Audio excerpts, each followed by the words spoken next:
Hello friends, നമുക്ക് ഈ ദിവസങ്ങളിൽ ഒരു പ്ലേറ്റിംഗ് സിസ്റ്റം നോക്കാം. എറണാകുളം ഭാഗങ്ങളിലൊക്കെ സാധാരണ കണ്ടുവരുന്ന ഡിഷ് എന്ന പേരിൽ അറിയപ്പെടുന്ന ഒരു 3 പ്ലേറ്റുകളിലായിട്ട് വരുന്ന ഒരു സിസ്റ്റമാണിത്.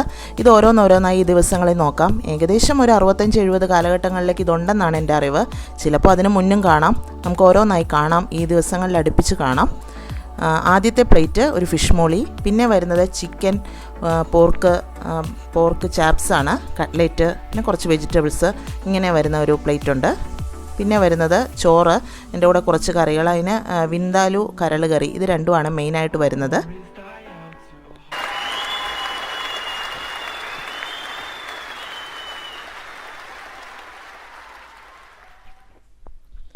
നമ്മുടെ ആദ്യത്തെ പ്ലേറ്റിങ്ങിൽ വരുന്നത് ഫിഷ് മോളി. അതിനുവേണ്ടി ഞാൻ നെയ്മീൻ അഥവാ ഐക്കൂറ എന്ന് പറയുന്ന മീനാണ്. ഏകദേശം 1.5 കിലോ ഉണ്ട്.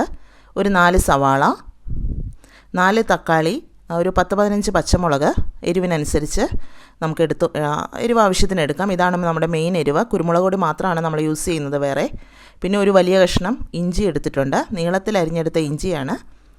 പിന്നെ വെളുത്തുള്ളി, അത് നിർബന്ധമല്ല, എന്നാലും ഒരു 3-4 വെളുത്തുള്ളി ഞാൻ എടുത്തിട്ടുണ്ട്, ചെറുതായി അരിഞ്ഞത്.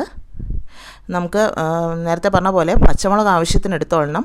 പിന്നെ കുരുമുളകിൻ്റെ എരിവ് മാത്രമാണ് വരുന്നത്. നമ്മൾ ആദ്യം എണ്ണ ഒഴിച്ച് ചട്ടി ചൂടായിട്ടുണ്ട്.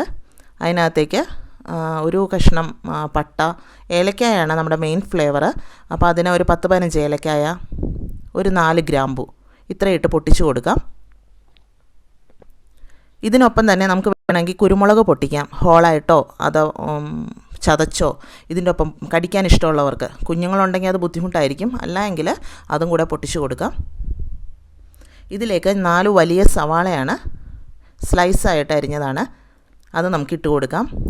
പ്രത്യേകിച്ച് നമുക്ക് ഇങ്ങനെയുള്ള ഡിഷ് വരുമ്പം ഇതിൽ ഒരുപാട് സവാള വഴറ്റുമൊന്നുമില്ല, ഇതിൽ പുളി ആഡ് ചെയ്യില്ല, അങ്ങനെ കുറച്ച് പ്രത്യേകതകൾ നമ്മുടെ വെസ്റ്റേൺ ഡിഷസിനുണ്ട്. അപ്പം ഇത് വഴന്ന് ഇതിൻ്റെ കളറൊന്നും മാറിപ്പോവാതെ വേണം നമ്മളെടുക്കാൻ. അപ്പോൾ നമ്മുടെ കറിയുടെ കളറ് മാറിപ്പോവും. ഇതൊക്കെ നമ്മുടെ നാട്ടിൽ ഇങ്ങനെയുള്ള ഡിഷ് വന്നത് വെളിയിൽ നിന്നുള്ള ഒരുപക്ഷെ പോർച്ചുഗീസ്, ഡച്ച് അങ്ങനെയുള്ളവരുടെ കയ്യിൽ നിന്നായിരിക്കും. പിന്നെ ഞാൻ വെളുത്തുള്ളി ഇഞ്ചി ആഡ് ചെയ്യുവാണ്. ഇഞ്ചി നീളത്തിലരിഞ്ഞതും, ഇഞ്ചി ഒരല്പം അധികം വേണം, അത് മറക്കരുത്. അതൊന്ന് ജസ്റ്റ് ഒന്ന് വാടി വരുമ്പം നമുക്ക് പച്ചമുളകും കറിവേപ്പിലയാണ് ഇതിനകത്തേക്ക് ചേർക്കേണ്ടത്. പച്ചമുളകിൻ്റെ പച്ച കുത്തലുണ്ടല്ലോ, അതൊന്ന് മാറുന്നത് വരെ വഴറ്റിയാൽ മതി.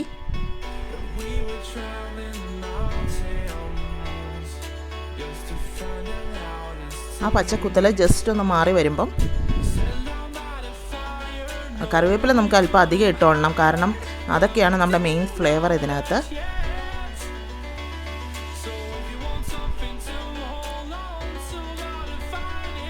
ജസ്റ്റ് ഒന്ന് വാടി വന്നിട്ടുണ്ട്. അപ്പോൾ നമുക്ക് അതിനകത്തേക്ക് നമ്മുടെ ആകെ കൂടെയുള്ള മസാല ഒരു പൗഡർ എന്ന് പറയുന്നത് കുരുമുളക് പൊടി മാത്രമാണ്. ഞാനൊരു 2-2.5 ടീസ്പൂണോളം ഇട്ടിട്ടുണ്ട്. എരിവ് ആവശ്യത്തിനിടാം. അതും ജസ്റ്റ് ഒന്ന് വഴറ്റുന്നതേ ഉള്ളൂ. പിന്നെ നമ്മളിതിൽ മല്ലിപ്പൊടി, മുളക് പൊടി, ഇതൊന്നും തന്നെ നമ്മുടെ നാടനായിട്ടുള്ള ഈ ഒരു കാര്യങ്ങളൊന്നും തന്നെ നമ്മളിതിനകത്ത് ആഡ് ചെയ്യുന്നില്ല. നമുക്ക് അല്പം കുറുകൽ ആവശ്യമാണല്ലോ, അപ്പോൾ അതിനുവേണ്ടി നമ്മൾ ചെയ്യുന്നത് മൈദയാണ്. നമ്മൾ വൈറ്റ് സോസൊക്കെ ഉണ്ടാക്കുമ്പോൾ സാധാരണയായിട്ട് മൈദ ഇട്ടല്ലേ ഉണ്ടാക്കുന്നത്, ആ ഒരു സ്റ്റൈലാണ് ഇതിനും ഫോളോ ചെയ്യുന്നത്. ഒരു 1.5 ടേബിൾ സ്പൂൺ മൈദ ഇട്ട് കൊടുക്കാം. നമ്മൾ സാധാരണ വൈറ്റ് സോസ് ഉണ്ടാക്കുമ്പോൾ ബട്ടറിലാണ് വഴറ്റുന്നത്, പക്ഷെ നമുക്കിത് പച്ചമണം മാറുന്നത് വരെ നമ്മൾ ഈ എണ്ണയിൽ ഒരല്പം കൂടെ എണ്ണ വേണമെങ്കിൽ ഒഴിച്ചു കൊടുത്തിട്ട് നല്ലപോലെ ഒരു പച്ചമണം ഒന്നും നിൽക്കാത്ത രീതിയിൽ നല്ലപോലെ വഴറ്റിയെടുക്കാം, കരിഞ്ഞു പോകരുത്.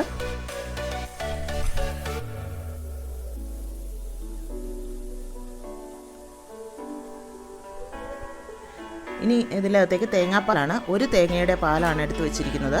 അതിനകത്ത് 1-ാം പാൽ ഞാൻ മാറ്റി വെച്ചു, 2-ാം പാലും 3-ാം പാലും കൂടിയാണിത്.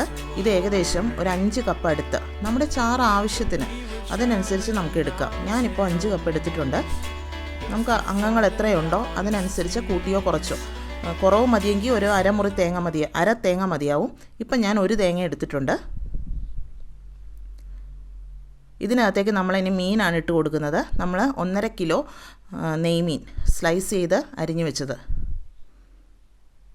നെയ്മീൻ ആയതുകൊണ്ടാണ് ഞാനിത് വറുക്കുകയോ ഷാലോ ഫ്രൈ ചെയ്യുകയോ ഒന്നും ചെയ്യാത്തത്. അല്ലെങ്കിൽ നമുക്ക് ഏത് മീനും വെച്ചും, നെയ്യുള്ള എന്ത് മീനും വെച്ചും നമുക്കിത് ചെയ്യാം. മത്തിയൊക്കെ നല്ല നെയ്യ് ഉള്ള ആ ടൈമിലുള്ള മത്തി കിട്ടുവാണെങ്കിൽ നമുക്ക് ഷാലോ ഫ്രൈ ചെയ്ത് ഇങ്ങനെ ചെയ്തെടുക്കാം. അതും നല്ല ടേസ്റ്റാണ്. അയില ചെയ്യാം. കരിമീൻ ബെസ്റ്റാണ്. കരിമീൻ വറുക്കണമെന്ന് നിർബന്ധമില്ല. പക്ഷേ മറ്റുള്ളതൊക്കെ നമുക്ക് ജസ്റ്റ് ഒന്ന് വറുത്തിട്ട് വേണം ചെയ്യാൻ. നമ്മൾ മഞ്ഞൾപ്പൊടി ഉപ്പും പുരട്ടി വറുത്താൽ മതി. അങ്ങനെ ചെയ്യുമ്പോൾ നമ്മുടെ ഇതിൻ്റെ കളറ് ചെറിയൊരു മഞ്ഞ കളറായി പോവും. എങ്കിലും ഇങ്ങനെ സാധാരണ മീനുകൾ ചെയ്യുമ്പം കഴിയുന്നതും വറുക്കുക. ഒന്ന് ചെറുതായിട്ടൊന്ന് വെട്ടി തിളച്ചിട്ടില്ല, ചെറുതായിട്ടൊന്ന് തിളച്ച് വരുമ്പം നമുക്കതിനകത്തേക്ക് തക്കാളി, നമ്മൾ ഒരു 4 തക്കാളിയോളം, മെയിൻ പുളി വരുന്നത് ഇതിനകത്താണല്ലോ, സ്ലൈസ് ചെയ്ത് വെച്ചത് ഇട്ടു. ഇതിലേക്ക് തന്നെ നമ്മൾ കുടംപുളി ഇടാത്തത് കൊണ്ട് നമുക്കൊരല്പം വിനീഗറും കൂടെ ഇട്ട് കൊടുക്കണം. അതിന് മുൻപേ നമുക്കിതൊന്ന് നല്ലപോലെ തിളയ്ക്കട്ടെ. ചുറ്റും എല്ലാ ഭാഗവും നല്ലപോലെ വെട്ടി തിളച്ച് വരട്ടെ.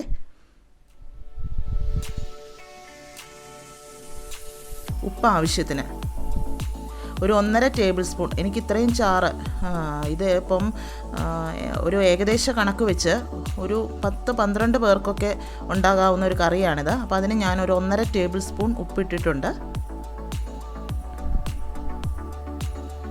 ഈ സമയത്ത് തന്നെ നമുക്ക് വിനീഗർ ഇട്ട് കൊടുക്കണം. 1 ടേബിൾ സ്പൂൺ വിനീഗറാണ്. അത് നാടൻ വിനീഗറോ അല്ല സിന്തറ്റിക് വിനീഗറോ ഏത് വേണേലും ഇടാം. 1 ടേബിൾ സ്പൂൺ വിനീഗർ ഒഴിച്ചു. എന്നിട്ട് ജസ്റ്റ് ഒന്ന് പുളി നോക്കുക. മതിയെങ്കിൽ വേണമെങ്കിൽ അല്പം കൂടി ഒഴിച്ചാൽ, കാരണം നാടൻ വിനീഗർ ആണെങ്കിൽ അല്പം പുളി കുറവായിരിക്കും. അപ്പോൾ അതിനനുസരിച്ച് നമുക്ക് അഡ്ജസ്റ്റ് ചെയ്ത് കൊടുക്കണം. നല്ല പോലെ വെട്ടിത്തിളച്ച ഒരു 10 മിനിറ്റിൽ താഴെ വെന്താൽ മതിയാവും. നെയ്മീൻ വേവധികമില്ല. അങ്ങനെ വെന്ത് വരുമ്പം ഞാൻ അതിൻ്റെ മുകളിലേക്ക് കുറച്ച് കറിവേപ്പില, നല്ല ഫ്ലേവറാണ്, പച്ച ഫ്ലേവർ കിട്ടാൻ വേണ്ടിയിട്ട്, പിന്നെ ഒരല്പം കുരുമുളക് പൊടിയും കൂടെ മുകളിൽ തൂവി കൊടുക്കുന്നുണ്ട്, നമ്മൾ സൂപ്പിനൊക്കെ ചെയ്യുന്ന പോലെ. ഇനി നമുക്ക് 1/4 പാലും കൂടിയാണ് ഇതിനകത്ത് ഒഴിക്കേണ്ടത്. 1/4 പാൽ ഒഴിച്ചാൽ നമ്മൾ ഒരുപാട് തിളയ്ക്കേണ്ട. ഒരു 1/4 കപ്പ് 1/4 പാലാണ് ഞാൻ എടുത്ത് വെച്ചിരിക്കുന്നത്. നമ്മൾ ഒരുപാട് തിളയ്ക്കേണ്ടെന്ന് പറഞ്ഞാലും ഒട്ടും തിളയ്ക്കാതെ നമ്മൾ മാറ്റി വെച്ച സാധനം പെട്ടെന്ന് അഴുക്കായി പോവും കറി. അപ്പം അതുകൊണ്ട് ഒന്ന് വെട്ടി തിളയ്ക്കാതിരുന്നാൽ മതി, തിളച്ച് മറിയാതിരുന്നാൽ മതി, ജസ്റ്റ് ഒന്ന് തിളച്ചോട്ടെ. ഇത് വരുമ്പം നമുക്ക് ഓഫ് ചെയ്യാം. ഈ പാകത്തിൽ നമുക്കിത് ഓഫ് ചെയ്യാം. നമ്മുടെ കറി റെഡിയായി. എല്ലാവരും ട്രൈ ചെയ്യണം. സൂപ്പർ ടേസ്റ്റി ഫിഷ് മോളിയാണ്. എല്ലാവരും ട്രൈ ചെയ്യുക. Thank U.